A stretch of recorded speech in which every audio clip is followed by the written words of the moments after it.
जय श्रीराम. नमस्कार. तुम्ही पाहतात हिंदू राष्ट्र दर्शन. गेले 3-4 महिने अभिनेता सुशांत सिंग राजपूत याच्या संशयास्पद मृत्यू प्रकरणामुळे बॉलिवूडमधले अनेक काळे पैलू समोर आले.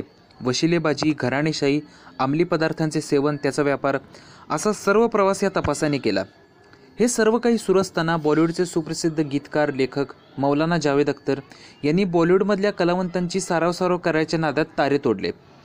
मौलाना अख्तर काय म्हणाले याची झलक मी तुम्हाला एका व्हिडिओच्या माध्यमातून दाखवतो. त्याची लिंक मी खाली डिस्क्रिप्शनमध्ये टाकतो, तुम्ही तो नंतर पाहू शकता.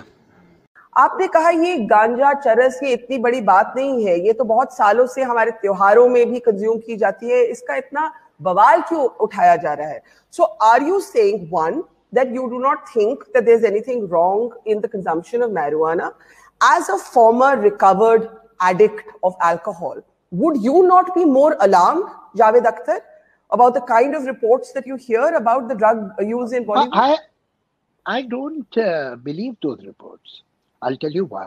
Not because I have great faith in the characters of all the young people who are working today in film industry, but look at their health, look at their physique, look at their physical fitness. As a matter of fact, each one of them, you spend like 2 hours, 3 hours in the gym. Look at their bodies. Look at their physical fitness. What does that prove? Do they look like drug addicts? मौलाना अख्तर यांना असं म्हणायचं आहे की drugs म्हणजे cocaine, LSD, चरस, गांजा, भांग यांना आपल्या इथे ड्रग्ज म्हणून मानले जात नाही. याचे सेवन करणं अपराध नाही, याचा व्यवसाय करणं अपराध आहे. आपल्या देशात बऱ्याच ठिकाणी भांगेची दुकान आहेत, तिथं भांग विकली जाते. चरस, गांजा, भांग हे साधू लोक सणाच्या दिवशी सुद्धा घेतात आणि हा आपल्या संस्कृतीचा हिस्सा आहे. कोकेन, LSD मात्र ड्रग्स आहेत. अशी मुक्ताफळं मौलाना अख्तर यांनी उधळलेली आहेत. खरं तर इस्लाममध्ये मौलाना मौलवी असं धर्मगुरूंना म्हणतात, पण अख्तर साहेबांचा प्रकार जरा वेगळाच आहे. हे दाढी मिशा ठेवत नाहीत, टोपी घालत नाहीत. आपण निरीश्वरवादी असल्याचं ते दरवेळी सांगतात, पण आतून तितकेच टोकाचे प्रतिगामी आणि कट्टरपंथी आहेत. खरं जावेद अख्तरांसारखे जे लोक आहेत त्यांनी आपली चित्रसृष्टीतली कारकीर्द आपल्या पंथाचा प्रचार करण्यासाठीच खर्ची घातली. असे हे मौलाना अख्तर पद्मभूषण पुरस्काराने सन्मानित आहेत. राज्यसभेचे खासदार राहिले आहेत. एका वृत्तवाहिनीला दिलेली त्यांची मुलाखत पाहून खासदार संजय राऊत यांच्या नशा कोण नाही करता या विधानाचा प्रत्यक्ष प्रत्यय आलेला आहे. अंमली पदार्थ प्रतिबंध कायद्यानुसार चरस, गांजा यांचं सेवन करणं अपराध आहे. जावेद अख्तरांचं हे विधान अतिशय गंभीर स्वरूपाचा आणि दिशाभूल करणार आहे. याबद्दल बारामतीचे वकील भार्गव पाटसकर यांनी NCBकडे तक्रार केली आहे. त्याबाबत काय होतं हे पाहणं पुढं महत्त्वाचं आहे. अख्तर साहेबांना या विधानातून बरंच काही लपवायचं आहे. हे विधान काही त्यांच्या अज्ञानातून आलेलं नाही आहे. आपल्या विधानात जाणीवपूर्वक साधू असा उल्लेख करण्यामागे काय हेतू होता हे त्यांनाच माहीत. अंमली पदार्थ आणि कलाकार ह्यांचा संबंध फार जवळचा आहे, पण बॉलिवूडमधले कलाकार अंमली पदार्थांचं सेवन करत नाहीत असा अंधविश्वास अख्तर साहेबांना आहे. बॉलिवूडचे कलाकार सुदृढ असल्याने ते अंमली पदार्थांचे सेवन करत नाहीत असा अजबच साक्षात्कार त्यांना झाला आहे. विश्वास असो वा नसो, त्यामुळे सत्य बदलत नाही.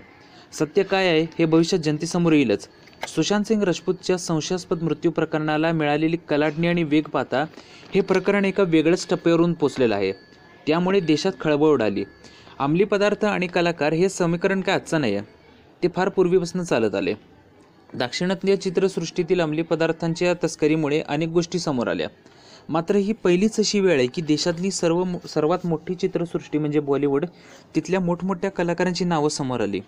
नुसतीच नावं समोर नाही आली तर त्यांची NCBनं चौकशीसुद्धा केली.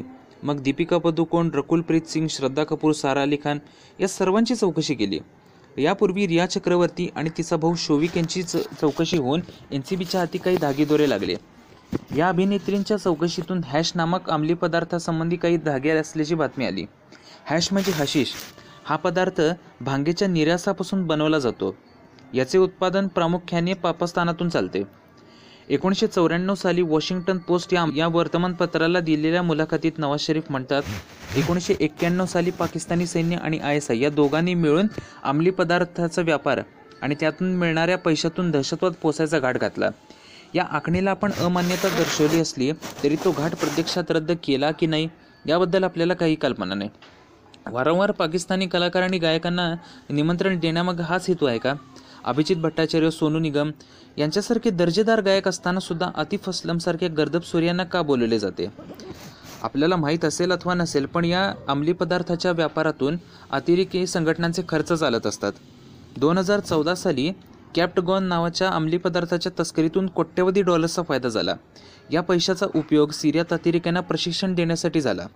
याच वर्षी अलेपोमधल्या प्रयोगशाळांमध्ये मेथ नावाचा एक अंमली पदार्थ तयार केला आणि अशा पदार्थांच्या व्यापारातून जो पैसा मिळतो त्याने इस्लामिक स्टेटसारख्या संघटनांचे खर्च चालत असतात.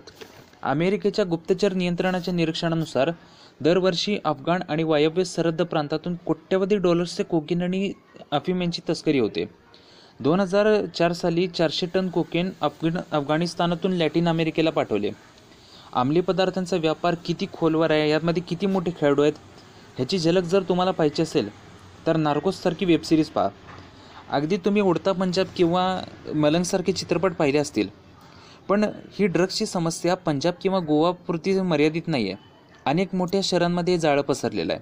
भाजपचे खासदार आणि भोजपुरी हिंदी अभिनेते रवी किशन यांनी गंभीर आरोप केला की नेपाळमध्ये चीनच्या आशीर्वादाने अंमली पदार्थ भारतात पाठवले जातात. एकंदरीत काय तर या अंमली पदार्थांच्या तस्करीमागं होणारी गुंतवणूक बघता हे प्रकरण निव्वळ वैयक्तिक व्यसनाधीनता नाही, तर थेट देशाच्या अंतर्गत सुरक्षेला धक्का देणारे आहे. पुढे आता दोषींवर कारवाई होणार की नाही हे आपल्याला पाहायचं आहे आणि कारवाई होईल अशी आपण अपेक्षा करूया. हर हर महादेव.